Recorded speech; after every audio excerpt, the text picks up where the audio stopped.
Hello and welcome to episode 80 of the Alfa Romeo Driver Podcast, brought to you by the Alfa Romeo Owners Club. I'm Kiara Shern, and with me to discuss the club's new nationwide section for younger members, I have Ragazzi Chairman Sam Butler and Section Secretary Sophie King. Good afternoon, everyone. Hello. Hi, everyone. So, how did you guys both get into Alfa Romeo in the first place?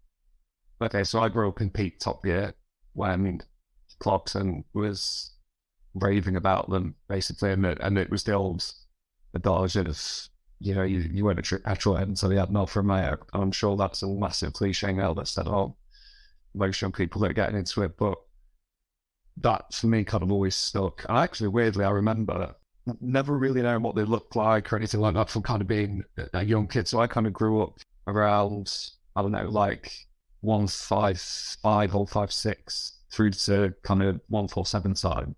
And it's when I started seeing the number plates, like the offset number plates, that kind of started getting me going, oh yeah, they look different to normal cars. And so all of a sudden I kind of started paying attention to it.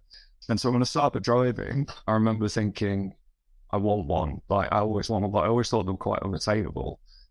And interestingly, I didn't have one until I had probably was driving about 4 or 5 years.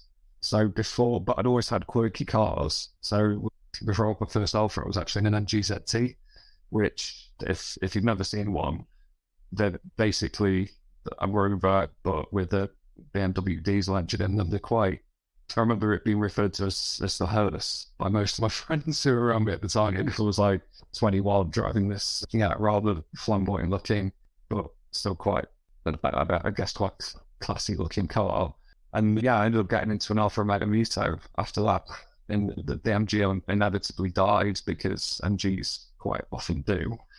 Yeah, so my first car, I think like most people my age getting into an Alfa now, I got into a Mito, and it was 155 TB. So it was 2009 one, just before they started putting the multi-air engines into that. I actually can't remember what engine was in that, but it was a 155, and it absolutely went like sync, and it was amazing in Alfa Red. And the only thing that was wrong with it was that M32 6-speed gearbox that was in it that I basically shredded in the space of about 2 years.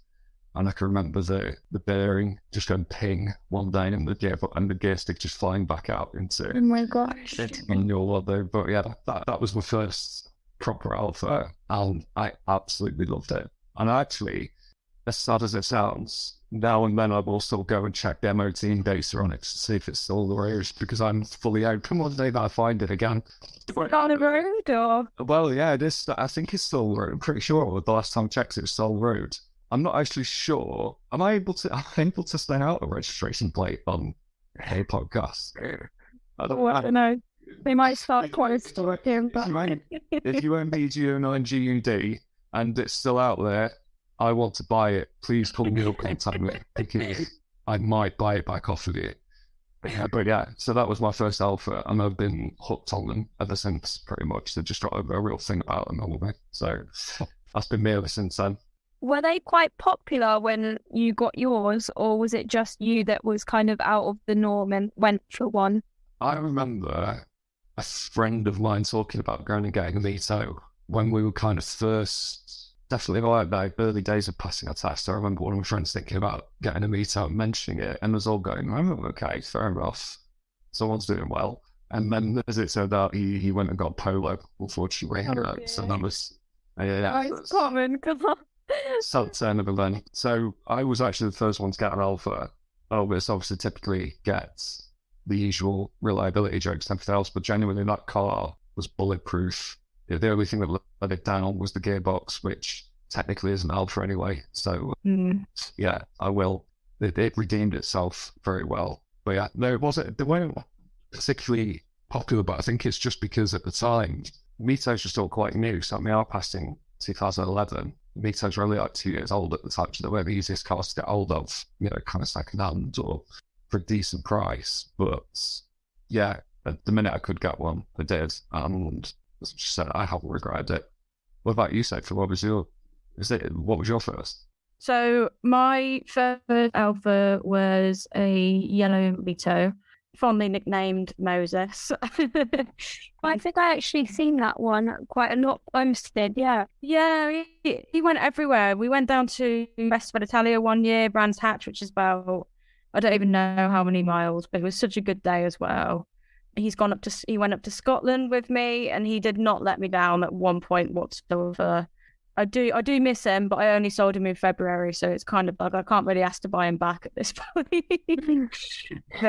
But yeah, it's a love-hate relationship with Alpha sometimes. Then I've got a Juliet now, and I'm enjoying it, but you do still kind of miss your first Alpha, I think. Yeah. What made you go to a Giulietta then, instead of sticking with the Mitos? I just wanted something a bit bigger, I think. I think I wanted something that's going to be a bit more practical going forward. I'm not saying the Mito is not practical, because it is still quite a big car, I think. But yeah, I wanted a 5-door, really, bigger boot. And plus, my Mito was only the 78 brake horsepower. So couldn't really pull skin off a rice pudding. But I've gone from that to 170 brake horsepower.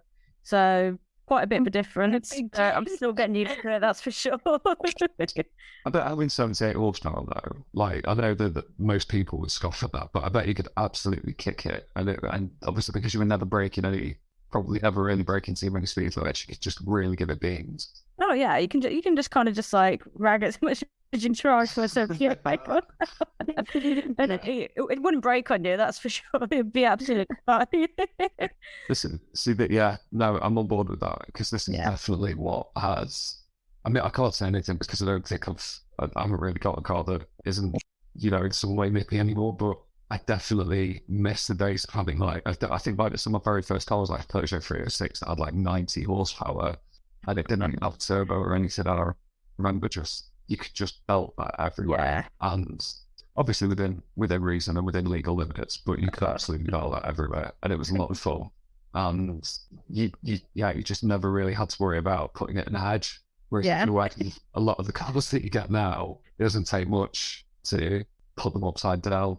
I live nearby, perhaps. I've seen plenty of S3s and 1 Series, more than I could probably count on one hand, scarily, that have been binned in ditches on a particular corner.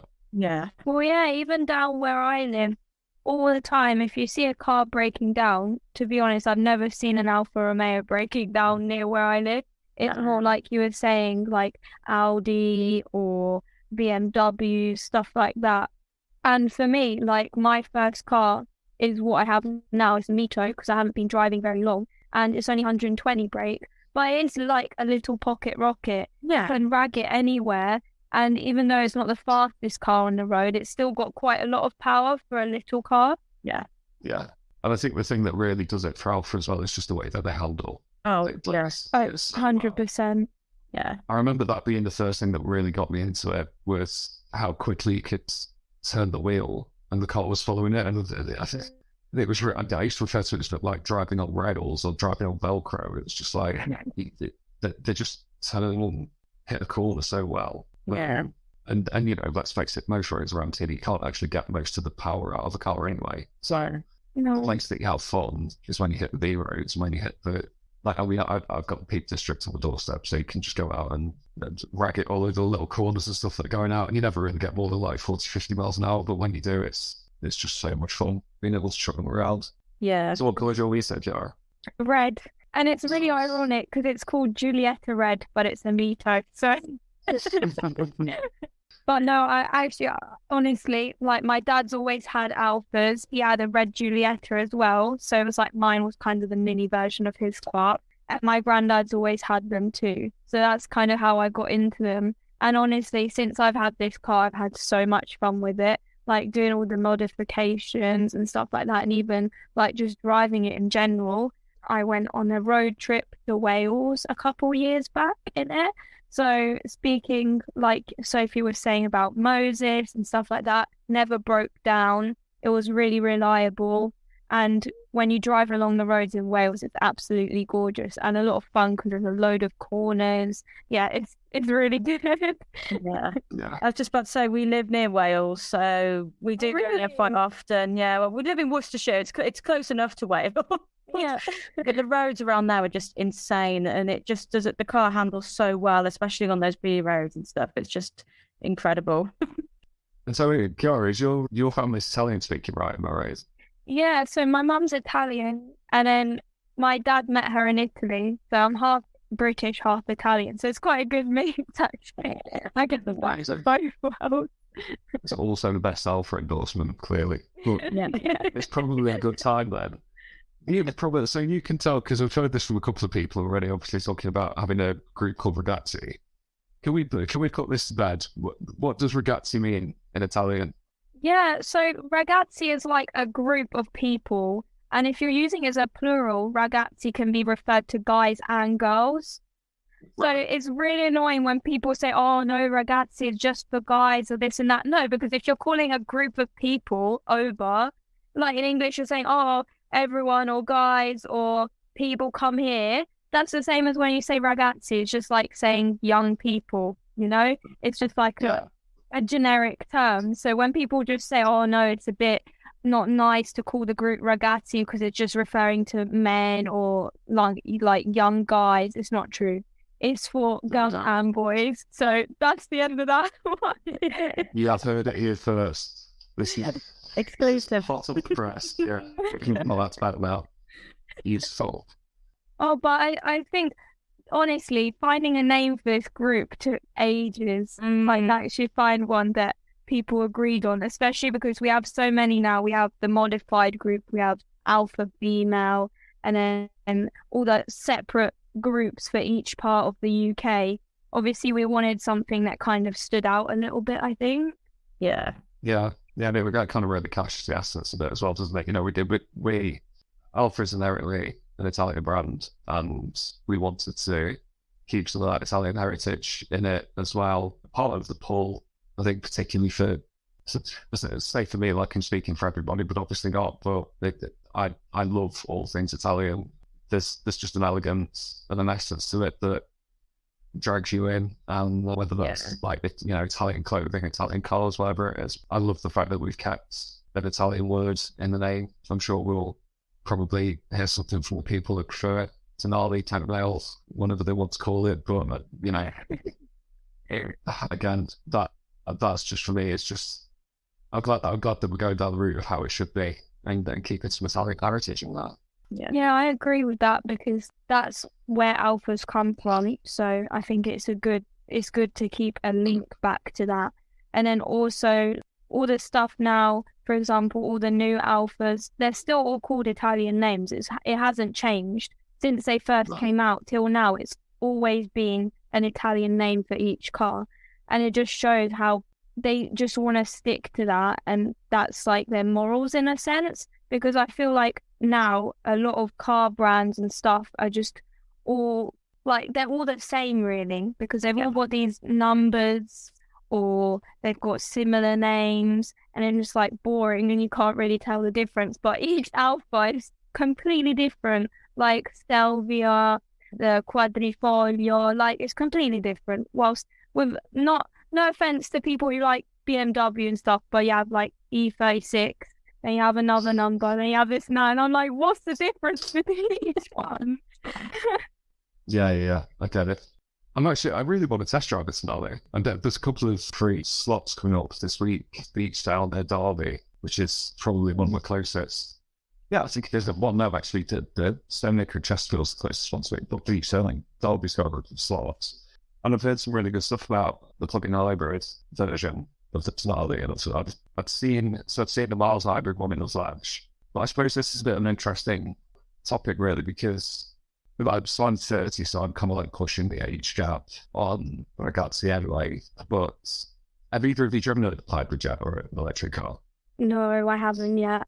But I'm not too keen on the idea, to be honest. Yeah, I'm the same. I just prefer a car that's got a probably longer range, and I don't know what the range is on them, to be honest, but when we're travelling around and stuff, I just prefer something that I know it's not going to take me like ages to charge at a petrol station or something like that. Yeah, like actually the other week I was in Westfield and they had all these Fiat 500s, like the new hybrid ones, and out of curiosity I was asking prices and like how you charge it and stuff like that, and they were saying, oh, you'd actually pay like 33 grand for the actual car.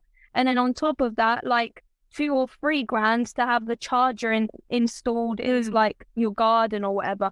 And I'm just thinking, you've already paid that much for a car, and then you've got to pay for the battery, like the charger as well. I just think it's quite a lot of money for how much power and how much charge life you get for the car. But obviously that can change, because who knows, they're probably going to get longer battery lives and stuff in the future.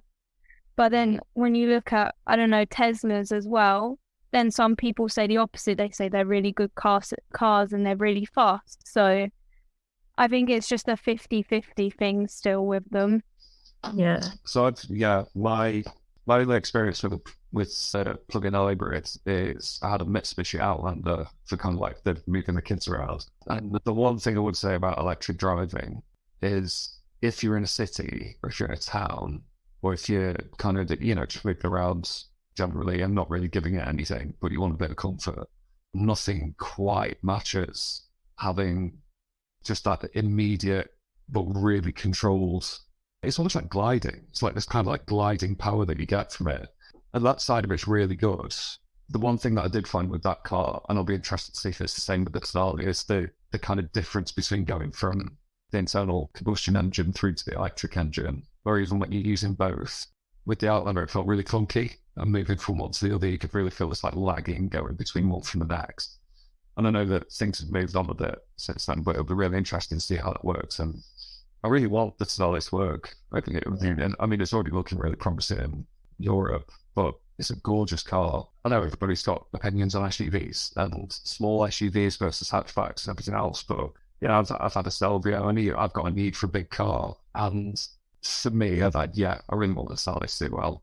I'm feeling some pretty good stuff about that for the hybrid, so I'm looking forward to seeing it. But I do get why electric's not there for a lot of people yet. I think it's just, it is expensive infrastructure to get installed, and particularly if you don't own your house, you've got all the stuff to go off with, like landlords and everything else, and if they don't want to pay for it, you're paying for it. You've then got infrastructure. I mean, like a one electric charger in an Asda near us that works. They're usually free, but one only ever works, and you get in a queue of people when you get there. Like there's a queue of 5 or 6 people there every time you get there, just wanting to plug the car in. And it's so when you had your old hybrid car, electric car, did you just do that to charge it, then go to the shop and just plug it in there all the time, or did you have like some kind of charger near your house or something? So I used they call it a granny charger, but I used the old kind of like 3-pin plug and plugged it to the. But you only really got 30 miles out of a charge on that, and it still took about 6 hours to charge it fully. Oh my God. But if you took it to Asda, you basically were only allowed to charge it. And this isn't just Asda, by the way, for the purposes of the podcast. This is any fast charging point, as far as I'm aware. It would only take 80% of the charge, and then it would cut out to stop the battery overheating, because the speed of the charge that you're giving it, basically it can damage the battery if it goes over a certain amount. So, we ended up having to do basically, you could charge it there, and it was free in its defense, but you still only got like 20-something miles out of it, which if I'd have driven it there to charge it and then driven it back, I'd have used 2/3 of that by the time I got home anyway. But the downside was I got like 15-20 miles to the gallon off of it after that, because the car's that big that it was just swallowing petrol once the battery had run out. So it wasn't really a cost-effective thing. No, yes and no. Like, it was good. You could drive. So there's a place in Nottingham where you could drive through the bus lanes if you've got an electric car, which is great. But on the other side of it, I feel like it's come on a lot since then. But I'm not particularly sure. I'm not sure I'm ready to make the jump yet. But I'm definitely looking forward to test driving it nowadays. Yeah, at least you'll get like the experience, and then you can actually see if you want to make that jump after you actually test driven it and seen if it's good or not. Yeah, for sure. I have both for Alpha, but I don't know. I'm looking forward to seeing what that next car that they bring out there, because especially bringing that supercar out on there, I think is the next year or the year after. Fingers crossed. Looking forward to that. Yeah. Nice to another Alpha B6 again. Yeah, absolutely. How about you, Sophie? Have you driven any hybrid or electric cars or? No, again, I haven't any that really interest me to the point where I think I'd make that jump, to be honest. I wouldn't want to keep going to the supermarket like Sam, because that just sounds really like a pain. But yeah, I think I would probably drive the Tonale. I'd like to give it a try because I've seen it at Spring Alpha Day and it looked absolutely beautiful. All the colours was gorgeous. But yeah, I think there needs to be a lot more infrastructure around electric cars before I make the jump. Yeah, for sure. Anyway, speaking of Spring Alpha Day, like the Facebook group that we launched, it had literally like trebled in size since the announcement for Spring Alpha Day, don't you think? Yeah, it's amazing. It was really good because I was looking make it Spring Alpha Day because Me neither. most of my offers are being repaired at the moment. But yeah, it was really good to see the follows coming in, like follow requests coming in straight after that, and see how many people started sharing the cars and seeing the variety that we've got as well. It's really good, like the variety of people and the variety of cars that are coming into it too. For sure. What are your plans actually for when it actually officially launches at National Alpha Day? Well, between now and then, we need to actually figure out for sure what this group's going to be able to do. I mean, we've got a mass of talent on the committee, which is really exciting. So we've got obviously people who are skilled in audio, like yourself, Kiara. We've got graphic designers. We've got people who work in tech. We've got and their arts manager projects.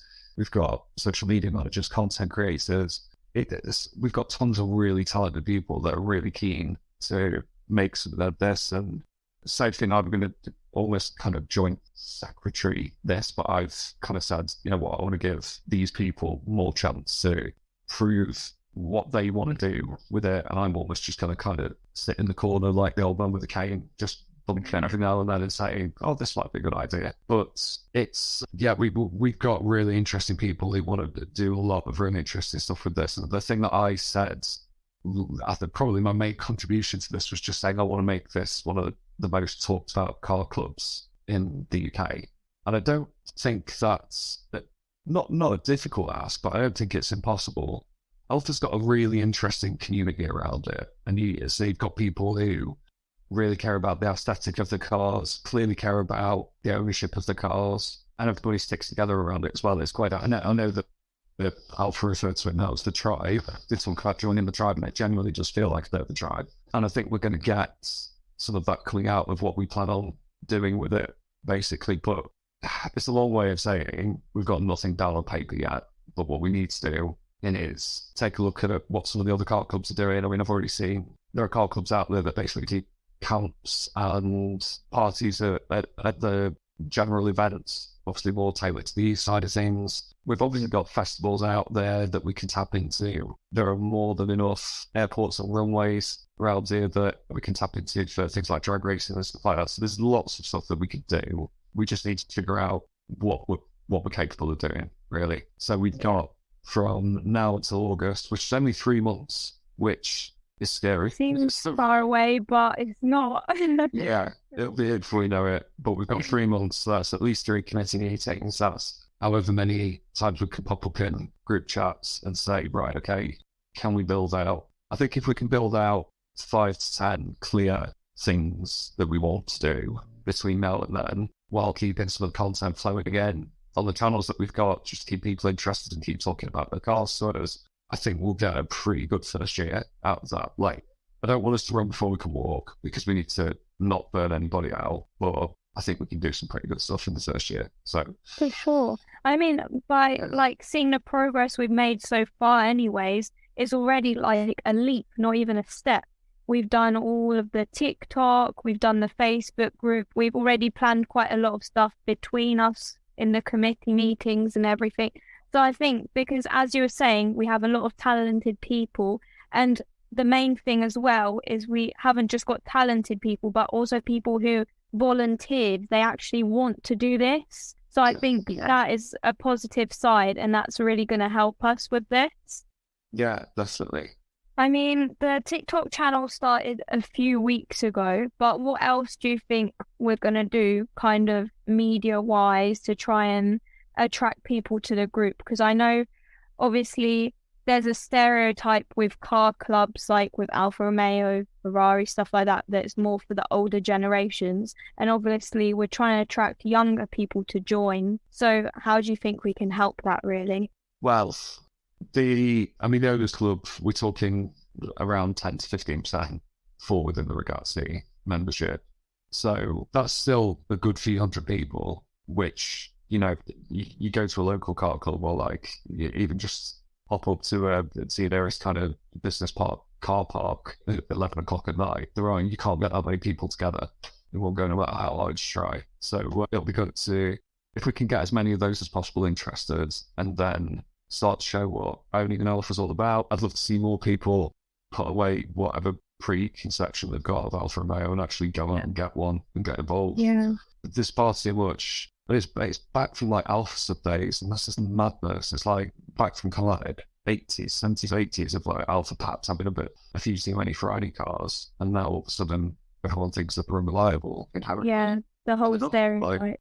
Yeah, so it'd be really good to get more people into them. I think the TikTok account that we've got, even before this, I followed a lot of car content on TikTok, and Alfa actually does pretty well on there. Interestingly, I think it piques a lot of people's interest, especially because they can see people living with these cars that in some ways are seen almost like borderline exotic, that because there aren't that many of them on the road, especially around here, and you get to see people living with them day to day, realise that they're not, they're not boxes, they're not nails, they are decent, good cars, they're a lot of fun to drive. Yeah. So I think it'd be good to see us do the same thing there, really. And to kind of go back to the question around how we try and change the view of it being for older people, I guess, wasn't it? Yeah, because like I said, mostly like when people think of car clubs, motorbike clubs, they think, oh, it's more for like older people.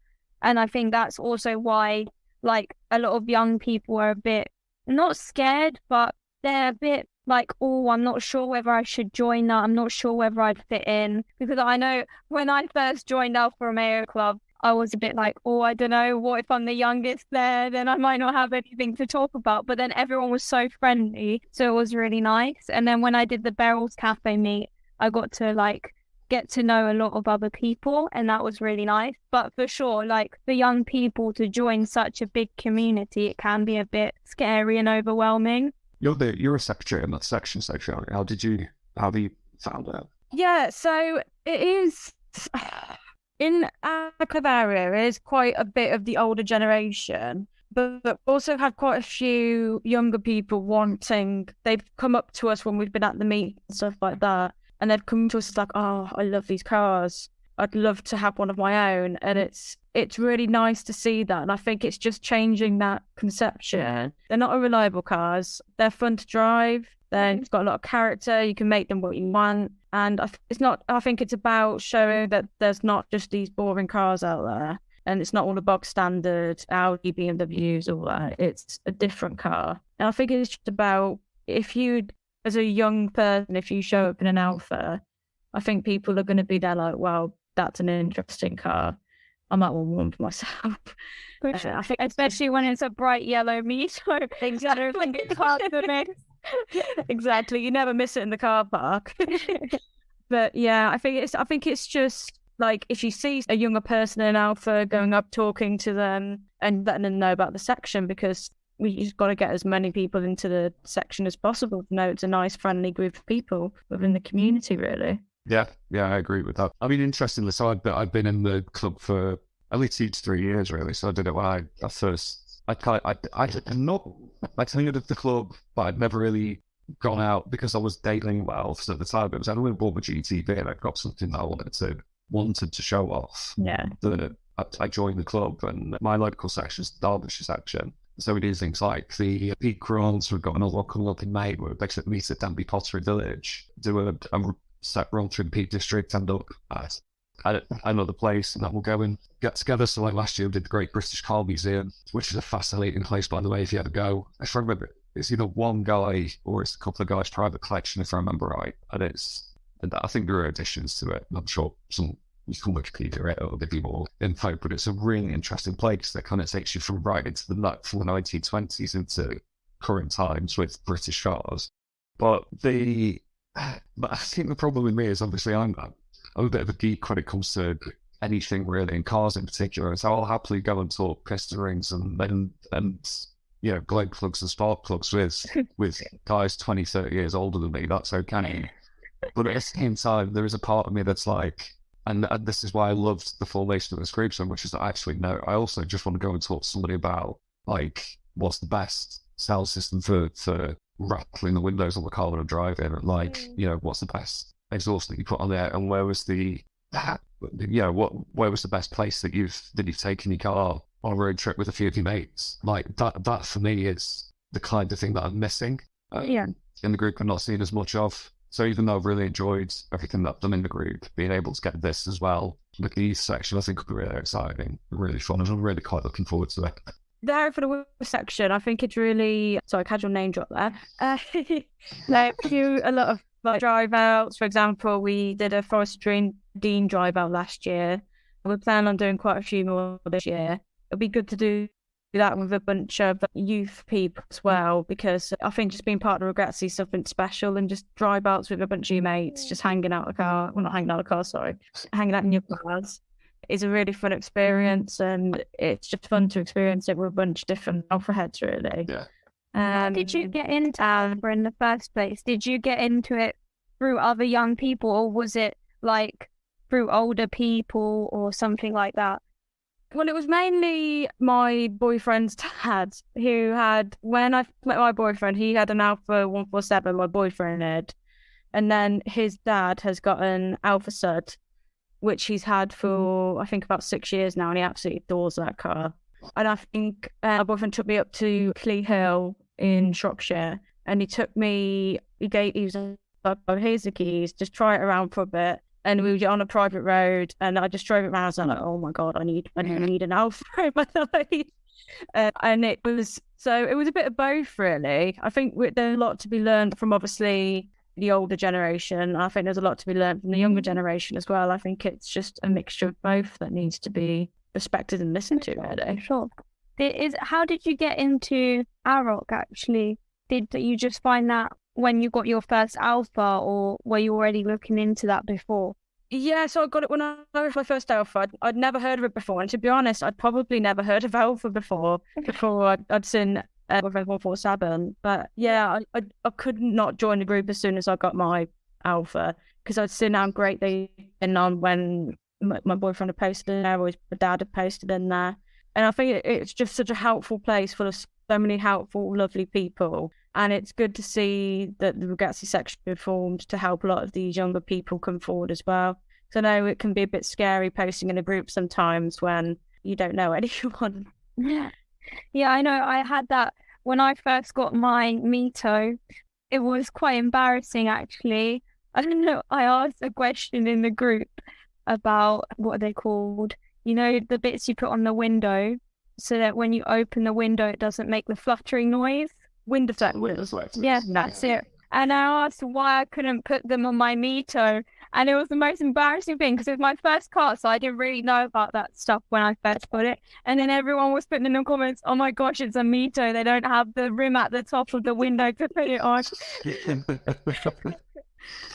so embarrassing. If you want to talk embarrassing things that you think you should know better, I had my GTV off on ramps last weekend because I was doing the front suspension on it. I spent 11 hours last Saturday doing the front suspension on that car. Put everything back together except putting the pinch bolt back in on the bottom of the suspension, which basically holds the track onto the wheel and keeps the wheel attached and straight. I took it for a test drive. Got everything except that. That, I will tell you now, is probably the closest I think I've ever come to death. Doing 15 miles an hour off, just getting off my driveway, going down, and just felt the wheel just go plunk. I was like, right, okay, yeah, no, that's a lesson learned very well there. And then the announcement of having to push it back up onto the driveway straight after. So you're not alone in, no matter how much I think you know a car, it does not take much to have a bit of an oopsie moment, as I think I would probably prefer to that. Yeah. How about you, Fortune? You got any embarrassing stories about your car? Oh God, I can't remember actually. Any embarrassing moments, honestly? I don't think I've gotten to that point yet. You've been lucky. So I'm sure it's on its way. Yeah, no, I'm gonna say some of us just are far too overconfident. I think is the problem. Overconfidence. No, also like another thing I remember when I first got my car is when I was Googling how to, because I do all the modifications myself. I don't like other people doing them. And so I was looking at how to remove the back window wiper. And I was looking on the internet. I could literally find nothing. I searched everywhere for how to remove them. Alfa Romeo, Mito, stuff like that. Nothing came up. So going back to what we were saying earlier about the TikTok channel and everything, I think it could be quite cool if we linked with the modified register just to do a few like videos or something to show how people modify their cars to help others. Because obviously I struggled a lot to find anything and then I had to do it myself. Whilst I think if I had the support there and a video there, I could have got it done a lot quicker. What do you guys think on that? Yeah, it's interesting that because Stuart Munsell, who has funny story really, because obviously our Ragazzi is different to Alfa Female, which has obviously recently come out. And the reason that we aren't Alfa Ragazzi is because Stuart actually owns his own specialist garage, which is called Alfa Ragazzi. So I think if you've been in my Facebook group, you'll have seen it recently that I think it's his wife, Lisa, posted a message thanking us for essentially giving the heads up that we were going to use the Ragazzi name and that we didn't want to clash with them. And so we stuck with Aroc Ragazzi. And yeah, I think he's looking at getting some videos put together, or wants to put some videos together on DIY, whether it's modifications or fixing the car up. And I think he's been asking for ideas, basically, of what people want to see. So, I mean, particularly from our group, I think, I don't know whether it's the impressive thing, but I know for sure that I've always been pretty keen on doing my own modifications or doing my own repairs on my cars. And there's definitely some stuff that I want to see from a GTV Spider perspective. I'm sure there's a lot of stuff out there that Lisa or Giulietta owners want to see. So yeah, it'd be good. It'd be good use of the group actually as well, or Facebook, and some good conversation starters, I think, to get that out there for sure. So I think that's all we have time for this week. Thank you, everyone. No worries, thank you. Thank you. Alfa Romeo driver editor Guy Swarbrick will be back in 4 weeks' time on Sunday the 4th of June. Episode 81 will be available to download from 1:30 p.m. from YouTube, Apple Podcasts, Podcast Addict, iTunes, the club's website, and everywhere else good podcasts are found. Until then, stay safe. Thank you, everyone.